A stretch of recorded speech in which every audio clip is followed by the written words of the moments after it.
Hey everybody, my name's Alex, and this is Bento Radio. Now, before we get into it, I want to get a couple things out of the way, just the normal podcast kickoff stuff. If you really like the show, be sure to subscribe to it wherever you're watching it or listening to it. If you're listening to it, you can subscribe to me in whatever your favorite podcast app or platform of choice is. And if you're hearing me, you can subscribe to me. And if you are listening, you can also give the podcast a 5-star review. That really helps the show. But if you're watching me on YouTube, so you can go to the box below and click the subscribe button and hit that notification bell so you know when new episodes drop. But if you're curious, new episodes usually drop somewhere around 7 p.m. Eastern every Saturday, or every Thursday rather. But if you absolutely love the show and you absolutely love what I'm doing here, you can check out the show's webpage, which is bento-box.io. That site again is bento-boxghost.io. If you are really curious about that, you can check it out in the description of this very episode, on every episode wherever you're hearing or watching it, or you can find it in the description of the podcast itself or the YouTube channel. And it will always be there for you. So go check that stuff out for articles, blog posts that accompany every single podcast I do. That sometimes are related but different. And without further ado, let's jump into the show we're talking about this week, which is a show called Love Through a Prism. So I'm going to toss it over to I to give us a quick synopsis. Take it away, I. In early 1900s London, Lili Ichijouin, a Japanese exchange student, travels to England to enroll at the prestigious St. Thomas Art Academy. Determined to become a painter, she arrives carrying immense pressure. Her parents have given her 6 months to prove herself at the top of her class, or return home in failure. Lili's resolve is tested when she crosses paths with Kit Church, a brilliant but emotionally distant aristocratic student renowned for his talent. Kit has devoted himself entirely to painting, shutting out nearly everything else. But Lili's sincerity, persistence, and quiet strength begin to break through his carefully maintained detachment. Though they come from vastly different backgrounds and share little beyond their devotion to art, their growing connection quickly becomes a focal point of life at the Academy, setting in motion relationships and tensions that will reshape their ambitions and their futures. So, with the plot synopsis out of the way, one of the reasons why I talked about 100 meters last week is because I didn't feel I was ready to talk about this show. And while I'm actually beyond happy with what I did with talking about a 100 meters, because a lot of it was because I was already in the mindset of talking about this particular show. So if you haven't seen that 100 meters episode, I encourage you to go check that out, because I noticed that it's a lot lower than a lot of my episodes lately. So I would encourage you, if you like this episode, to check that out, because it's easy, it's right there. But definitely go give that a look. But the reason why I made a lot of allegories between being a professional athlete and being a professional creative in that episode was because I was actively watching this show, Love Through a Prism. And a lot of this show, don't get me wrong, it is a shoujo romantic drama through and through. Melancholy and yearning, all of it's there. In fact, it's so there that when I was watching it up until the very last episode, I have tons of notes that reference Ayazawa works. And if you know anything about Ayazawa, she writes these usually pretty long-running, with the exception of probably her second most, if not most famous work, which is Paradise Kiss. This is what she writes. She writes these really almost soap opera level melodramatic, to the positive, by the way, on that one, romance, female-oriented and female perspective romance stories. That's what Neighborhood Stories is, that's what Paradise Kiss is, that's what Nana is. And Nana is probably the most famous of them. And I make a lot of notes about characters as reminding me of either this character from Nana or this character from Paradise Kiss. And I want to talk about the show from a little bit of an odd direction, because I want to talk about it from the character who is initially posed as the female love rival in the show. So, in the show, follows this long-running, ultimately over the course of maybe 6-7 years, by the end of the 20-episode run, romance between Lili and Kit, also known as Christopher, of young woman in her 20s from Japan and a young man in his 20s from England. And they're both born in different levels of privilege and class and all this stuff, and she's from Japan, he's from England, and the show even at one point points out that a lot of the trappings of England make sense to a person from Japan, especially in the time period. And to give you an idea of the time period, by the way, spoilers for this entire show, because I'm gonna get into it.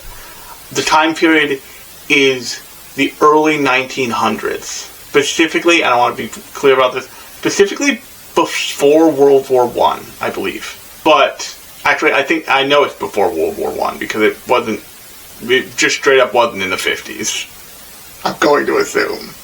It's just a little too old to be in the 50s. By a lot, actually, because you see the kinds of cars they're driving, and those are not kinds of cars you see in the 50s. So, it's the early 1900s, just before World War I. And that will come up later. But the character I want to focus on, once again, is the character who was proposed as the love rival to Lili, and the person who was engaged to be married to Kit because of Kit's aristocratic birth and upbringing, and because of Catherine, the character I'm going to focus on here, for at least the first, if not most, of this particular conversation about this show, because I think she's an interesting way into the show for a lot of people.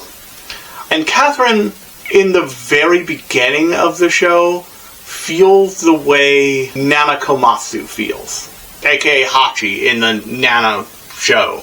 The story of Nana is that there are two characters named Nana. One is Nana Osaki, who they let be Nana. She is the punk rock queen of that show. And then there's Nana Komatsu, who is this bubbly, airheady, in love with love, but not necessarily in love with the person that she's in love with character. And relentlessly, Nana Komatsu's being in love with love, and being in love with the idea that she is going to be a blushing bride, and being in love is better than not being in love, comes to bite her in the ass. Famously in that show, she ends up with this character, by the end of the show, not by the end of the manga, but by the end of the show. I don't remember quite where the manga goes with it, because I never finished the manga. But, although I understand it is gonna get finished if it hasn't already been, by the end of the show, she has ended up with this very quietly, but very intentionally, emotionally abusive and emotionally controlling man by the name of Takumi, and Takumi sucks. If you ask most people in the Nana fandom who they hate, it's him. It's just him. All the way down. I've seen so many graphs of just good person, bad person, hated by the fandom in the bottom corner, and he's just always hanging out there. Oftentimes they're a trash can. That's how people feel about him. But the way I've always seen Nana, and I've watched Nana a couple times, is that Takumi doesn't get to be the character he is without an enabling force. And that enabling force is Hachi. Because Hachi is in love with the idea of being in love, not in love with really anyone, with Takumi, or in the very beginning of the show, which is what I want to focus on here, with Shuji, who is her boyfriend at the very beginning of the show. Eventually she breaks up with him. Eventually they break up because Shuji starts cheating on her character with a side character named Sachiko, who's a fellow student in his graphic design college. And she finds out and she leaves him. And Shuji's life gets kind of wrecked by that whole thing. But when you first encounter, and I'm not blaming this character for another character's actions of cheating on her. I want to be clear about that. Even though it's an insane sentence, they're all fictional characters, it's insane. She doesn't have anything to do with herself but be with Shuji. She moved to Tokyo to live with him in his apartment while he's in college. She's that... I don't want to use the word pick me because that seems super mean, but she is that focused on their relationship being the only reason why she does anything.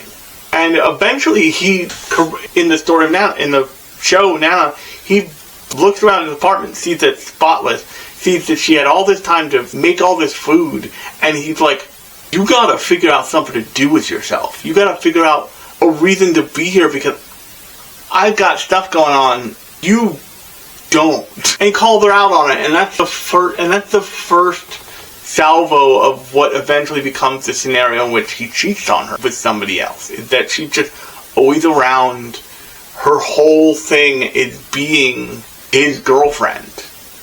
And the reason why I'm bringing the early version of Nana Komatsu up here is because that's what Catherine's like in the very beginning, when you very first encounter her character.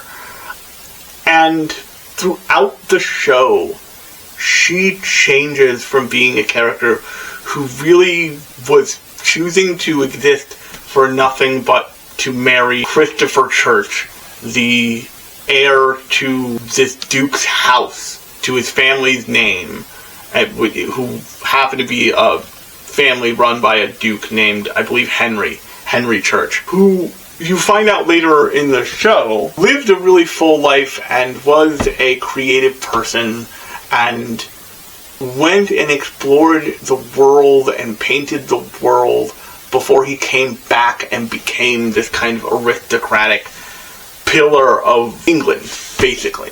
And up until the point at which you meet Catherine, for the entire show, you are having this gradual, slow burn love story that's about being an art student falling in love. And when I say it's about being an art student falling in love, in that order. Yes, the love story's there, but it's always, the architecture around it is always about being an art student. It's about what it's like to be in art school, what it's like to exist alongside people who are as good, if not better than you, or striving to be as good as you, and attempting to become better creative people, whatever that means. In the case of this, I forget the name of the school in the show, but in the case of this show, the art students that you're following are either painting students, they spend a lot of time drawing and sketching and painting, or sculpture students. In the case of two of the characters, Shin and Joffrey, are both sculpting students. And curiously, Joffrey's one of my favorite characters in the show because he's the kind of art student that when you encounter him, you don't quite know what he's doing there. You don't know what he does because you don't see him really do anything for a long time. And so occasionally the show will remind you, oh, technically he's a sculpting student. What does that mean? Nobody's seen his sculpture. Very late in the series, I think around episode 17, 18, they reveal one of his sculptures, and you find out that he's fully insane and pretty good.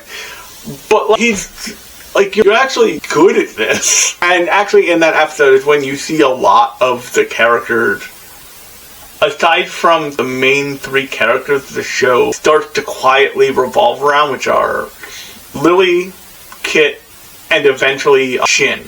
And we'll get to Shin in a second because he's an important character here, especially in the Kazawa-isms of the show. He's a very important character. We'll put him to the side for a second. Sorry, Shin, you're getting shoved over again. You'll understand that in a second. But, so like Joffrey's a student in art school who technically he has a major, but he doesn't talk about it much. And he must go to class, right? But no one knows what his major is. And I know that because I was that student for a lot of people when I was in art school. That's right. I have an art school degree in specifically graphic design. But when I signed up for art school, I was in animation. And just people didn't know. And that's, by the way, a really easy thing to have happen in your first year. Because in many art schools you do what's called a foundation year, which they didn't do in this school, which I'm not sure if it was instituted by this point, because it's pre-World War I, once again, like art school. I'm not sure if the foundation year was in place at that point, but as a standardized thing. But regardless, in your first year, when you're doing a foundation year, which is, once again, pretty common in art schools now, you don't so much focus on your own discipline as you do focus on generalized disciplines that will help you, that would help anybody, like color theory and 3D and all kinds of other little things. Another one is figure drawing. And hilariously, all the graphic designers hate figure drawing because why do I need to know how to draw? And then by the time you're in your actual design class, you're like, oh, that's why you learn how to draw.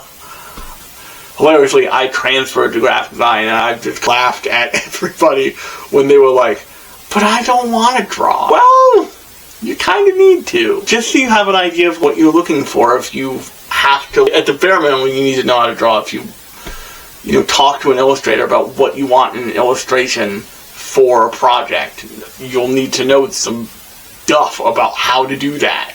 And it will help you be a better art designer, creative director, all that stuff. But my point is that when I watch depictions of art school, specifically in anime, they have a place in my heart. The show Honey and Clover will always have a place in my heart. The very early sections of Nana will always have a place in my heart. Freaking part of the reason why I love Paradise Kiss is because it's a bunch of fashion school kids. I was a fashion school kid when I was going to pre-college courses in FIT in New York. There's a lot of this stuff, a lot of the portrayals of art, there are a lot of portrayals of art school in anime because a lot of people who work on anime or work in manga went to art school in some way, even if they are self-taught. They have it's like a kinship between everybody. Oh, weird place where we all get to hang out and be artists. That sounds awesome.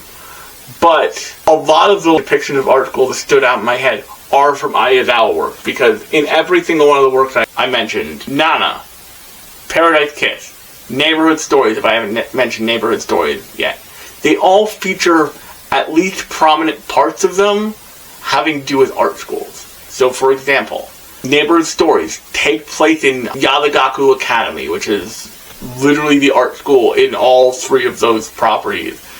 There's a stand-in for, could maybe be a stand-in for SVA, I'm not sure. I'm not sure where Ayazawa went to art school, but I know she spent some time in New York, because the other linking factor between all of those shows is a bar called Jackson Hole, which is based off of a bar that then franchised out to a bunch of bars and then shrank back down after franchising out too far in New York City, called Jackson Hole. It used to be on Fifth Avenue. You used to be able to go to it. It was beat for beat the bar they hang out in any of the Ayazawa properties that feature that bar.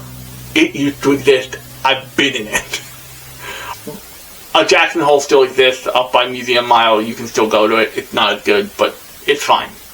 The point is that was based on a real thing, if you were ever wondering. And so the stand-in art school in both Paradise Kiss and in Neighborhood Stories actually makes an appearance in the very first part of Nana, because that's the school where Shuji goes. And eventually the school where Nana creeps on Shuji, and that's where Junko and I think Yusuke is Junko's boyfriend, or they're in their friend group, and then starts to go out with Junko throughout this early part of Nana. And they spend a lot of time with those characters, and some of that time is even in Yadagaku Art Academy. So that was another hard reference point for me for this show, because all of those things have the kind of dramatic, soapy romance thing going on, but they all also have an art school element. And since this show is so focused on the B plot being, or not even kind of the B plot, but the thing running next to the A plot, it's almost as important here. It's about living as a creative person and following your dreams and creating art and creating beautiful things and training yourself, not just relying on your talent, but training your skill level and pushing yourself to create in new and weird and different ways. And at the beginning of the show, that's what you get. Kit is this this creative force who's a genius, who is always at the top of his class, but always seems disaffected with everything except for painting and except for sketching and except for the act of creation. And then you meet Catherine. And Catherine comes off as instantly obsessed with the idea of, with Kit, but more than that, once again, with the idea of marrying Kit and marrying into that family and that being her path in life, and no one will take it away from her. And eventually, in a ploy to get her claws in Lili, she employed Lili to paint her portrait. And in the process of watching Lili do that and watching and talking to Lili broaches a topic with her that she never even thought about. She said to Catherine, "What do you do?" And Catherine didn't have an answer to that. And that became really interesting to me, because what it did was it separated Catherine out the way Nana Komatsu was separated out in terms of Shuji. That was the moment in this show where Shuji told Nana Komatsu, "Hey, you need to find something to do." And it sends Catherine on a spiral that she doesn't recover from for a while. But the big incident that causes her to recover from it is when she has her head made, essentially trying to toss the portrait that Lili had painted of her, and Kit catches her. And Kit stands there and knew that this was all going on. Probably had a suspicion that Catherine wasn't completely on the up and up, but was happy for his friend, who he was, at that point, already had feelings for getting her first art job, which is a huge deal when the first person trusts you to do anything creative for them and pays you for it. I remember every creative person remembers that first job they got. They may not remember all the middle ones, but they remember the first one and the one they're on now. And that's regardless of size, by the way, in any direction of that statement. But the speech that Kit gives is essentially like, you can't understand this, you won't understand this, it's not possible for you to ever understand this. And he does that in the same breath that he admits that he is in love with Lili. And Lili overhears this because trappings of soapy romance shows, and runs off. And she encounters Shin. And I want to bring Shin into the conversation here for a second, because he's also an interesting character. He's the equivalent, he is the rough equivalent of a character like Nobu in Nana.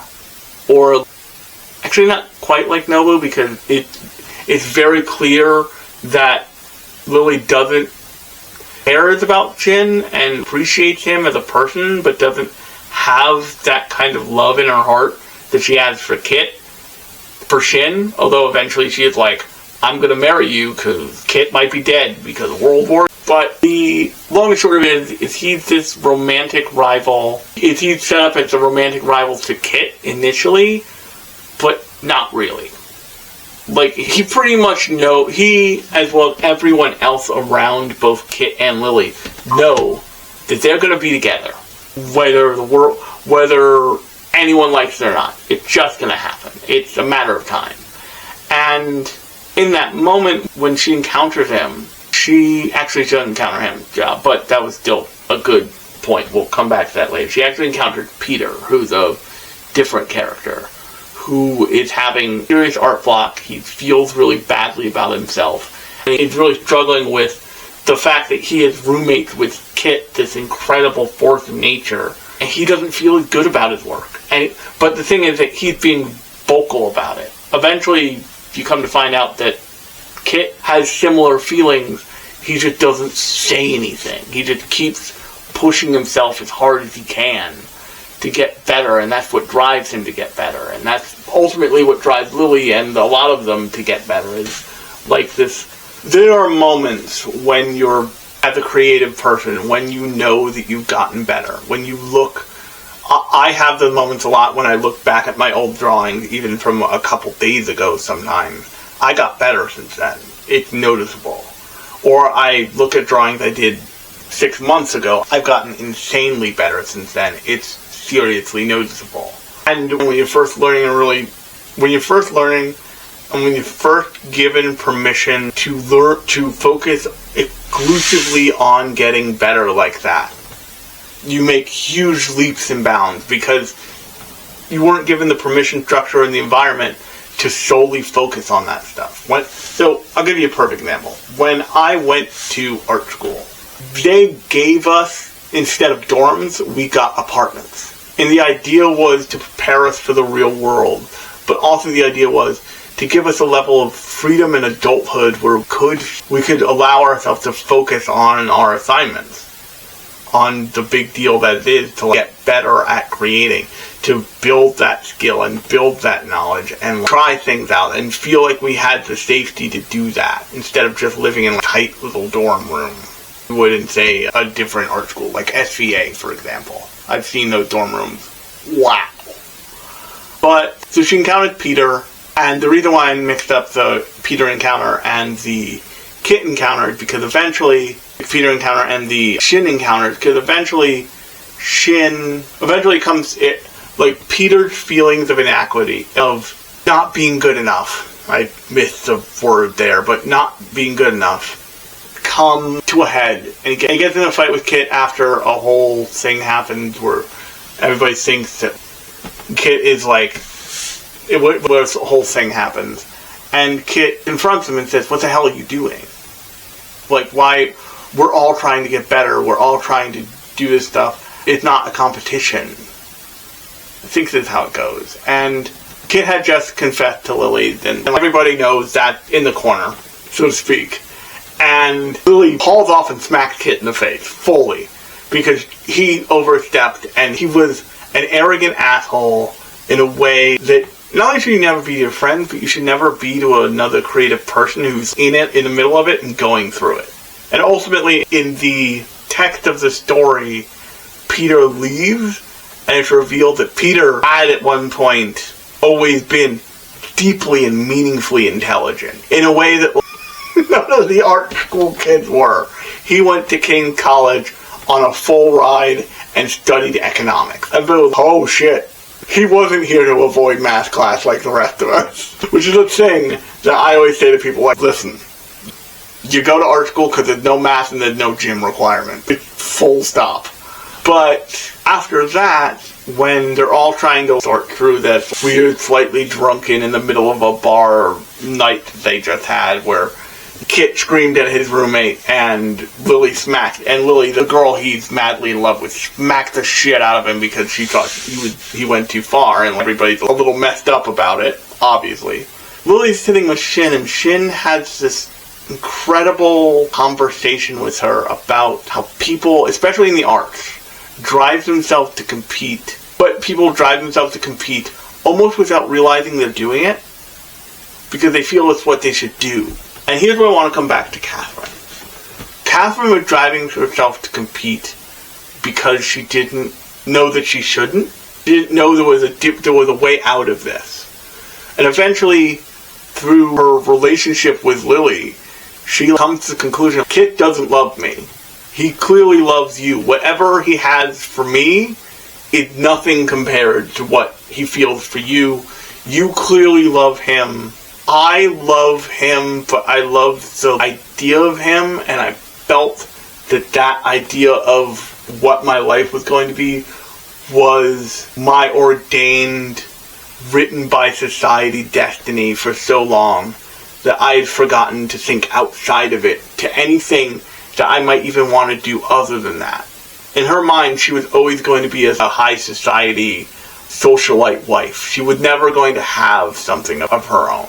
And in the moment when she allowed herself to let go of that, she was reminded of the thing she liked, which is clothing and fashion design, and specifically dress and gown design. And in a really touchingly awesome moment, Lili's like, oh shit, and runs out of the room to a suitcase and grabs, because story reasons, she's staying with Catherine in Catherine's estate, she grabs something from her suitcase, and it's revealed to be this incredibly, immaculately beautiful kimono. And she's like, I'll help you put this on. Helps Catherine put it on, and Catherine's immediately taken by it. She thinks it's the coolest thing ever. Because it's a thing she'd never really seen or been able to wear, because this is the early 1900s in England. It's not easy to get to Japan. You can do it, all that stuff is possible, but it all involves stupid amounts of boat travel. Spending months on boats, basically. And what that arc for Catherine ends up doing, it ends up telling you that over that arc, there's more to Catherine than you first thought. She's not just a character like Nana Komatsu was in the beginning of Nana. She's not even a character like Yukari was in the middle of Paradise Kiss, where she's really jealous of other women and really jealous of she's been brought in, but she hasn't quite been brought in kind of thing. She becomes this character who's totally free of all the societal trappings that all of these other characters are dealing with. So the only two characters who are not dealing with those trappings, at least outwardly, by this point in the show are, at this point, Catherine, who had just fully washed her hands of all of it and gotten herself out of her commitments to the church family and gotten herself figured out a thing that she loves, that she can pursue and she can give her whole heart to, all the other cast members. And a character named Dorsey. And the interesting thing about Dorsey is that it's just a free-spirited, very unintentionally racist character to other characters. Not that she's running around, although she is a ginger, obviously, but she gets good grades. She's in Dorsey's class. She's Dorsey's roommate, essentially. She's Dorsey's flatmate, essentially. And you don't know much about her other than she's a ride or die for her friends. Until later on in the series when Lili goes to Dorsey's hometown and stays with her for a couple days. And realizes that Dorsey has this huge family. And Dorsey is engaged to be married to this random dude. That she he's kind of just fine. It'll be fine. So whatever. And the thing you realize there is that all of these characters are dealing with this, with all these societal expectations. For the male characters, most of the male characters are from prestigious families, including Shin on some level. Shin was sent here fully as art scholarship. You find out also that this was true of Lili, but he is becoming a sculptor because that is what his family does. Lili is really the only one. It's really the one in the group of this pack of art students who has the least familial obligations. Although if she doesn't end up at the top of her class by the end of 6 months and the initial setup of the story, she gets shunted back to her family's kimono shop, where she takes over the kimono shop. In its own way, but she figures out a way to coexist with what she loves alongside running a kimono business in London, actually, with Catherine, ultimately. But because Catherine gets to be this free-spirited, unattached character from then on, she gets to be the emotional starting point for a lot of things. But when she officially breaks up with Kit, she's like, listen, you hurt me a lot. That's both of our faults at this point, but you need to know that you were an idiot. And then sends them about their business. And you better look after Lili, who's my best friend, goddammit. And she becomes, in a real way, not just ride or die for Lili, but ride or die for what she knows to be Lili's real feelings. And she is the one who's constantly trying to get Lili out of her own way. And trying to Lili away from the idea of sticking to the planned path. And there's a certain point in this show, I think it starts on episode 18 and goes up until the start of episode 20. So the entire show is drop dead gorgeous. Within the first couple minutes of watching the show, I was like, they're doing so many compositing tricks and so many specific tricks to make this thing look incredible. It has the painterly backgrounds, once again, but almost super flat, but also just the right amount of detailed character of something like Paradise Kiss. If you've ever seen the studio from Paradise Kiss, where it's very clearly, or any of the backgrounds for Paradise Kiss, where they're all rotoscoped, so they have this almost hyper-realistic quality that you're made to contend with when you're looking at these very, not exaggerated always, but very flat character designs of Paradise Kiss. The other show that I know does this, that I haven't seen a lot of, is Bocchi the Rock. Like Bocchi the Rock, I've seen clips of things. They're in a guitar store, and it's just, they are looking at photos of guitars, basically.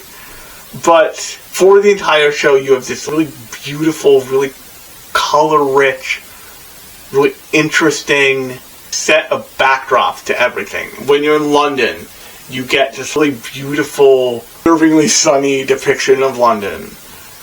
And then it kicks it up a notch when they take it to Dorothy's hometown. And everything is these, picturesque, painterly depictions of a British hamlet in the countryside. It's incredible. And then about episode 18 to the beginning of 20, you're in Yokohama. And the situation is, Kit is presumed dead. And, what's her face? Lili has gone back to Yokohama, and she is beside herself. And to prove that to you, this show that spent the previous 17 episodes being in just the most vibrant color they could figure out how to pack onto the screen is entirely in black and white. And in this moment of being in black and white, they're also doing things like making very traditional black and white Japanese film choices about framing characters primarily like Lili and Shin, who has stepped in the absence left by Kit as, you need somebody. I'm gonna be that person. I love you. I know you can't love me. I know you can't. But I want to be there for you because you were there for me, and you were there for my little sister when we needed a person. And you were there for a lot of people when they needed a person. So I'm going to be the person who's there for you now. And so Shin reminds me of Nobu or of Tokamori. Nobu from Nana and Tokamori from Paradise Kiss. Because at first he feels like the character who's going to lose in the contest of affections for the main female character's heart.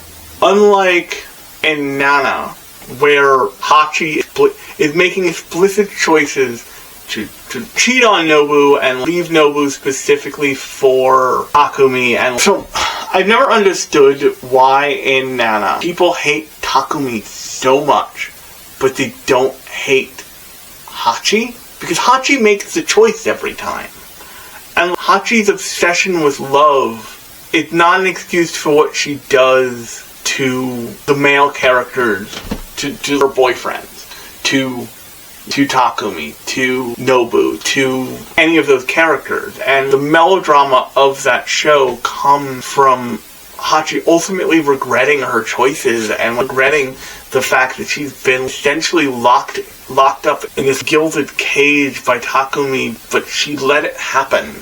And before she knew it, she let it happen. And it's not just that she distanced herself from a man she was truly happy with, Nobu, but from her best friend and from her life that she had with Nana. And if you watch Nana, the entire thing is told in hindsight as if it were tragedy, almost, by Hachi. And it's all told as if it is this precious memory that she'll never forget, but she can never go back to. When in fact that's not really true. The thing that I think this show understands about these scenarios that all the characters find themselves in, from the scenario that Joffrey and Dorothy find themselves in, to the scenario that Kit finds himself in, and Kit is constantly seemingly running away from, is that you still have an agency to be who you want, ultimately. And people can tell you otherwise, but they're not the ones who ultimately make the choice. And the kind of tragic part end of the middle of the last third of the show is that Kit starts intentionally making the choice to fully dive into the thing he's been avoiding, and not, as a result, not pursue a relationship with Lili, when he deeply doesn't have to. Now, the show frames that for Kit and for the viewer with the idea of World War I, but it still doesn't have to be. And the thing that proves that to you, the thing that tells you that explicitly, is Catherine, and that's why I keep coming back to her, and why I said I wanted to focus on her the most. It's because she broke that cycle for herself. She gets to be who she wants. Joffrey did not become a famous sculptor. He ended up owning a bar, which he fully called at the beginning of the last of the show. That's just what the end of the show is going to be on some level. It's just they're going to show Joffrey's bar, and they do that immediately at the end of the show. But, so I'm going to throw out a statistic here because I think it's important to understand this. About only 20 to 40% of people who go to college for something then use that degree in their actual profession. Which means that the thing, more often than not, the thing that somebody picks as their passion to go study in college is not what they'll end up doing. Now, that's probably a little bit higher for people who go to trade schools, or the equivalent of trade schools, which art schools are like trade schools. You learn a trade, like you train a skill in art schools. You don't just go and study economics. You train a hardcore skill of this is how you make things. But my point is that most people are being the best versions of themselves when they go to college. Because you're encouraged to study your passion, because, especially in America, you're encouraged to do something you love. You're not encouraged to do something just because it pays the bills. You're encouraged to do something you love. And oddly enough, the person who got just the right combination of privileges, freedoms, and space to pursue it is Catherine. All the art school students, they had external forces pulling on them. Lili, who is revealed by the end of her time in school to be incredibly out of this world talented. She makes the equivalent of a new kind of flip book as her final project. And then beyond that, she paints a painting that is so specifically dimensional that it only reveals itself when the light hits it in a certain way. She's out there, by the end of her art school career, she's out there doing the kind of wild experimental stuff that you want out of a talented and skilled, but once again, the elephant in the room, World War I, method forces her back to Japan, because Japan essentially recalls there's a thing that happens whenever there's a war happening. You probably heard of it if you followed the news ever. Basically, if a country pulls all of its diplomats and sends notices to all of its citizens abroad, whether you're out on vacation or out at school or any of that stuff, to return to the homeland, essentially, that's not a good sign. That means that something where those people are and where those people are leaving is about to go down and about to happen and be bad. And that happens for Lili and Shin. They both get recalled to Japan by the Japanese Ministry of Education.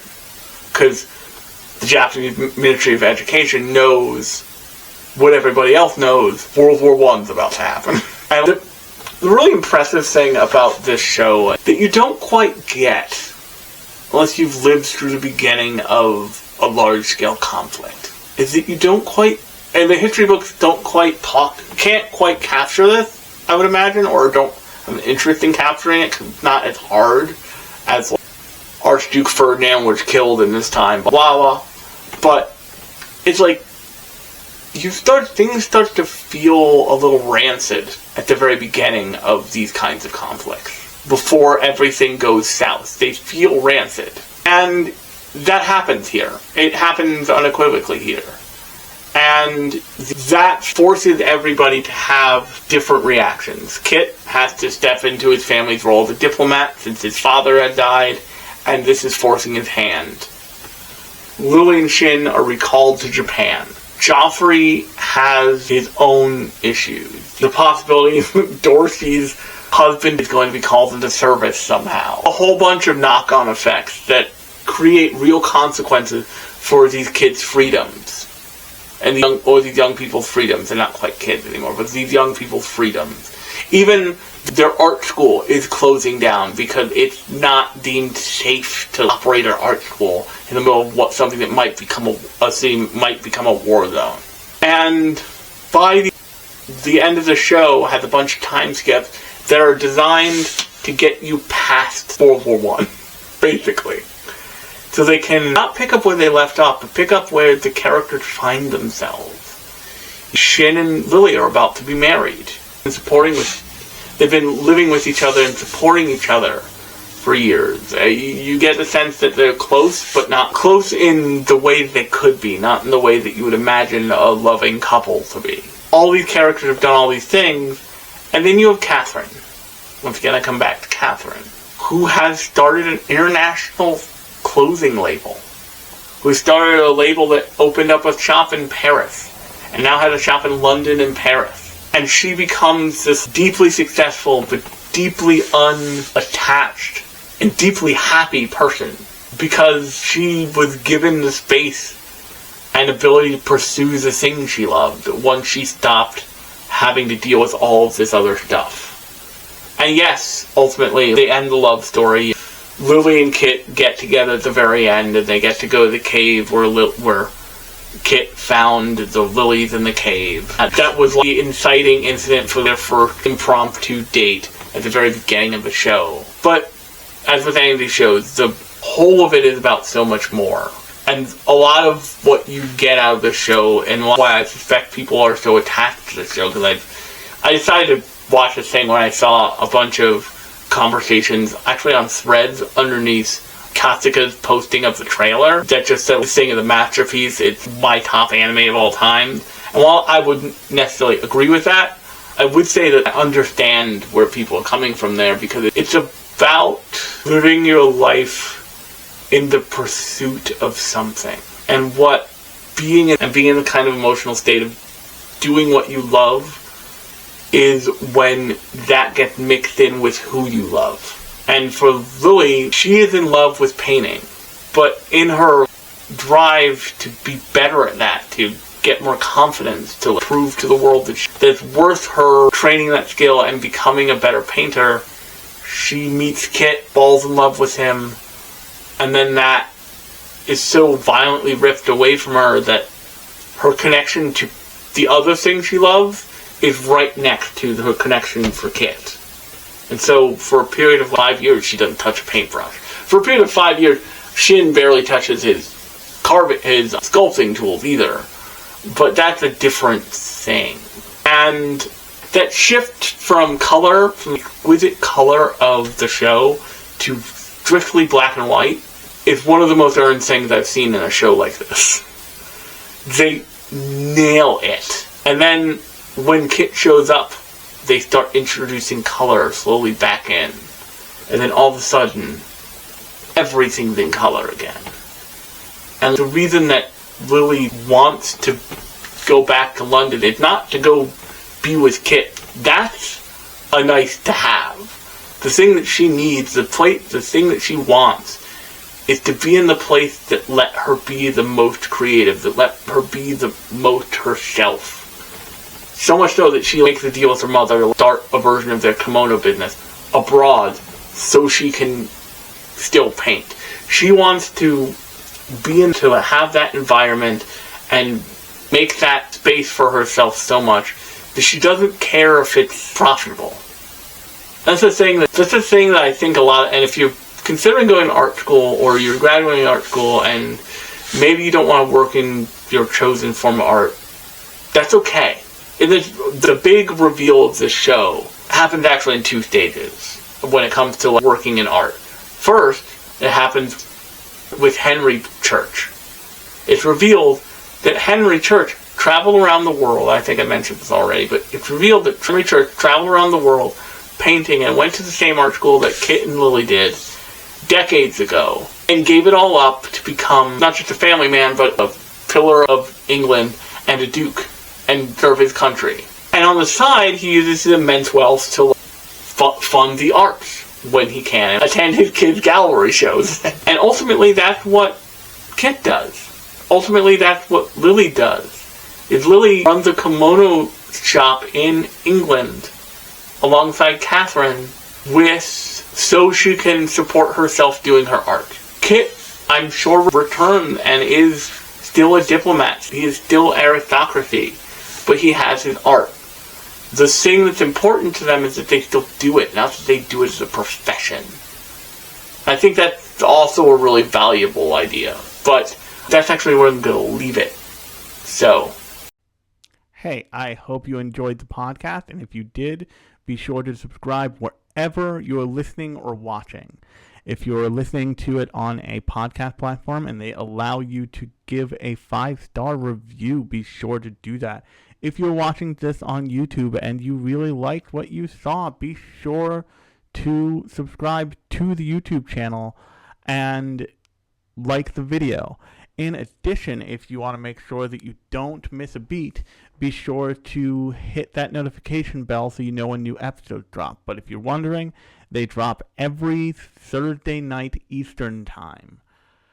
And on that note, if you really love the podcast, and you really love what I'm trying to do here, be sure to give the website a look. That website is bento-box.ghost.io.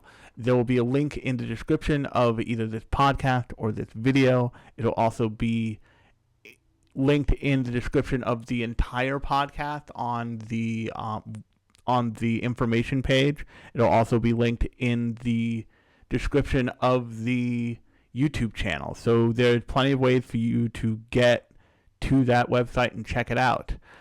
If you want to follow me, my social links are also listed in the footer of that page. So once again, go over there to find that stuff.